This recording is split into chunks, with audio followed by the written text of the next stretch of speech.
Magkaisa at solusyonan na ang hindi pagkakaunawaan para sa ikauunlad ng probinsya ng Maguindanao del Sur. Ito ang sinabi ni MP Michael Mitimbang matapos ang halalan sa lalawigan noong May 12 kung saan panalo ang karamihan sa mga kandidato ng UBJP. Ang detalye sa report. Itinuturing ni MP Michael Mitimbang na tagumpay para sa United Bangsamoro Justice Party ang halalan noong May 12 sa Maguindanao del Sur.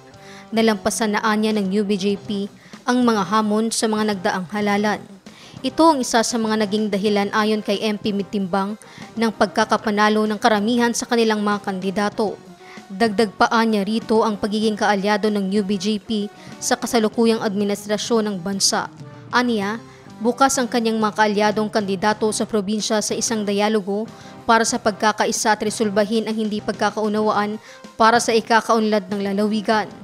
Kampante rin si Mitimbang na magiging matagumpay muli ang partido sa kauna-unahang parliamentary election sa BARM sa buwan ng Oktubre. Katulad ng sinabi ng ating mahal na Chief Minister, si Sir Abdurrauf Sami Gambar Makakwa, na natapos na po ang eleksyon. So dapat magkaisa, magdialog para masolusyonan yung mga hindi pagkakaunawaan. So kami po ay open yung pintuan sa dialog. So tayo po ay natapos ng election, magsama-sama po tayo sa ikakaunlad ng ating probinsya. So yan ang pinakamaganda na masuportahan po natin ang administration ng Bangsamoro Autonomous Region in Muslim Mindanao. Kasi alam mo, Madam, matagal ng panahon na naghintay yung taong bayan sa development,